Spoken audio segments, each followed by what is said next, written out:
Հաշմանդամություն ունեցող անձինք աշխատանք գտնելու ճանապարհին բազմաթիվ խոչընդոտներ են ունենում։ Տեսողության, լսողության կամ տեղաշարժման սահմանափակումներ ունեցող մարդկանց խնդիրները տարբեր են։ Օրինակ սայլակ օգտագործող անձանց դեպքում ակնհայտ է, որ ամենամեծ խնդիրը դա մատչելիությունն է, այդ ազատ տեղաշարժի սահմանափակումները, որը մեզ մոտ բավականին տարածված է ցավոք սրտի։ Եթե մարդիկ վատ են լսում կամ չեն լսում, այստեղ նման խնդիր չկա, այստեղ արդեն հաղորդակցման խնդիր կա, այդ ինչպես պետք է հաղորդակցի ուրիշ աշխատակիցների հետ, սուրդոթարգմանիչներ որտեղից պետք է գտնվի։ Կան նաև ենթակառուցվածքների խնդիրներ, կապված թեկուզ ֆիզիկական միջավայրով պայմանավորված, օրինակ շենք մուտք գործելու, վերելակից օգտվելու, սանհանգույցից օգտվելու, այն ինչ անձին անհրաժեշտ է X վայրում աշխատելու համար։ Ունիսոն հասարակական կազմակերպության տնօրեն Արմեն Ալավերդյանի խոսքով խնդիրը նաև գործատուների կարծրատիպերն են։ Կարծրատիպ համար 1 եւ ամենաշատ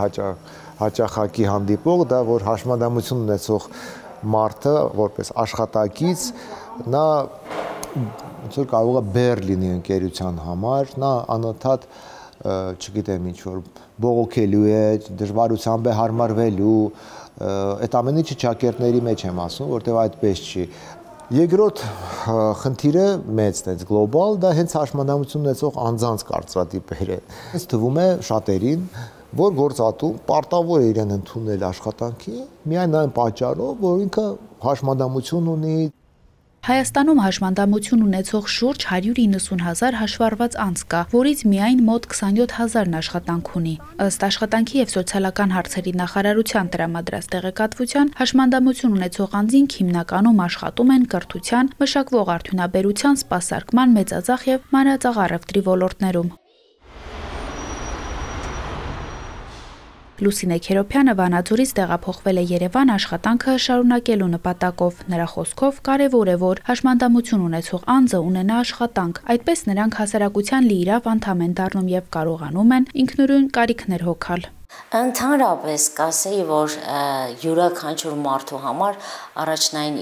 իմ կարծիքով կյանքի նախադրյալը դա աշխատանքն է, որովհետեւ առաջին հերթին մարդը իր ռեալիզացմամբ կարողանում է շատ հարցեր իր սեփական կյանքում լուծել, տարբեր բնագավառներում փորձել եմ ռեալիզացնեմ ինձ։ Եթե սա չի ստացվում, սա փորձեմ, սա չի ստացվում, սա փորձեմ։ Կա իրականում իրավիճակ, որ հաշմանդամություն ունեցող մարդը կանգնում է պատնեշի առաջ, որովհետև աստիճաններ են դու ինքնուրույն չես կարող բարձրանալ, որովհետև հարմարեցված դռներ չեն, որ դու պիտի անցնես այդ դռներով, բայց չէ որ առողջ մարդկանց մեջ էլ կան բազմիցս խոչընդոտներ, որ կարող են խնդիր առաջացնել աշխատանք գտնելու համար։ Լուսինեի աշխատավայրը հարմարեցված է իրեն, լայն դռներ, հարմարեցված սանհանգույց, թեքահարթակ, աջակցող աշխատակից։ Սրանք այն բավարարող պայմաններն են, որոնք սայլակով անձանց պետք են աշխատավայրում։ Վանաձորի սպասարկման կենտրոնում երբ աշխատում էի, մի հատ տղա մոտեցավ, քարտը առավ, երկրորդ օրը մոտեցավ։ Ու ինքը չէր նկատել, որ երբ որ նստում եմ սայլակիս այս հատվածը շատ ավելի ցածր է լինում, ինքը չէր նկատել, որ ես սայլակի վրա եմ, ու ես խոհանոցից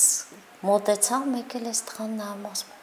«Վայ քույրիկ ջան, ասում է, երեք լավ էիք, ընդեղից քայլելով եկաք, էս ինչ եղավ ձեզ»։ Ինքան ոնց ասած մարդը չհասկացավ, որ ես սայլակի վրա եմ, որ իրան թվաց, որ ես նոր եմ էլի սայլակի վրա, ասում եմ, վթարի ենթարկվեցիք, ես ինչ եղավ ձեզ։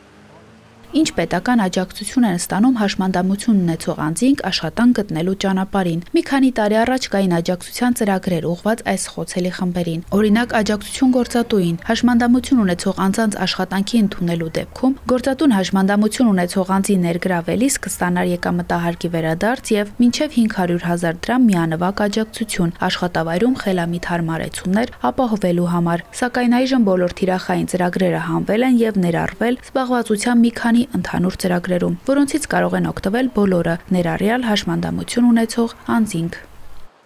Աշխատանքի եւ զբաղվածության վարչության պետ Ջորա Սարգսյանի խոսքով ռազմավարություն է փոխվել հաշմանդամություն ունեցող անձանց առանձին ծրագրերը խառնվել են ընդհանուր զբաղվածության ծրագրերի մեջ եւ չեն առանձնացվում։ Իրականացնում ենք ծրագիր ոչ թե հենց միայն այնպիսին, որի մեջ կա հաշմանդամություն ունեցող անձ բառերը, այլ դրա փոխարեն ծրագիր, որի մեջ կարող են իրենք եւս լինեն ծրագրի շահառու։ Մասնակցային,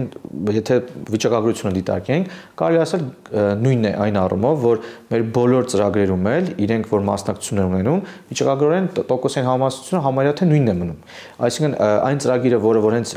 իրենց համար էր միայն նախատեսված, ճիշտ է չենք իրականացնում, չնայած իրականացնելուց է շատ բարձր մասնակցություն իրենք չէին ապահովում։ Բայց դրա փոխարեն հիմա մենք որ շատ տարբեր այլ ծրագրերով ենք իրենց դիտարկում կամ ինչպես նշեցի ուղղորդումների միջոցով ենք մենք դիտարկում, կարելի ասել մոտավորապես նույն թվերն այս տարիների ընթացքում։ Զբաղվածության պետական ծրագրի միջոցով 2024-ին աշխատանքի է անցել 2086 անձ, որից 18-ը հաշմանդամություն ունեցող, իսկ ժամանակավոր զբաղված է դարձել 1289, որից 183-ը հաշմանդամություն ունեցող անձինք են եղել։ Հաշմանդամություն ունեցող անձանց իրավունքների օրակարգ հասարակական կազմակերպության նախագահ Մուշե Խովսեփյանը սրանք փոքր թվեր է համարում։ Հաշվի առնելով, որ մենք գործ ունենք մոտ 190,000 բնակչության հետ, ովքեր ունեն հաշմանդամություն, եւ նրանց մեծամասնությունը բնականաբար չունի երկարաժամկետ զբաղվածություն, պետության այս մի քանի երանիշ կամ քառանիշ թվերով ցուցանիշները ընդհանրապես չեն կարող գոհունակություն առաջացնել մարդկանց։ Ինչ է ասում միջազգային փորձը։ Տարբեր երկրներում հաշմանդամություն ունեցող անձանց զբաղվածության խթանման համար իրականացվում են ինչպես հատուկ, այնպես էլ ընդհանուր ծրագրեր, ներառելով ֆինանսական աջակցություն, վերապատրաստում եւ աշխատանքի տեղավորման ծառայություններ։ Օրինակ հարևան Վրաստանում գործում է մասնագիտական վերականգնման գործակալությունը, որը տրամադրում է ծառայություններ, մասնագիտական գնահատում եւ խորհրդատվություն, աշխատանքի տեղավորման աջակցություն, աջակցող տեխնոլոգիաներ։ Թուրքիայում իրականացվում են մասնագիտական վերապատրաստում, աշխատանքի տեղավորման աջակցություն, գործատուների համար ֆինանսական խթաններ։ Ֆրանսիայում գործատուները պարտավոր են աշխատակազմի 6%-ը հատկացնել հաշմանդամություն ունեցող անձանց։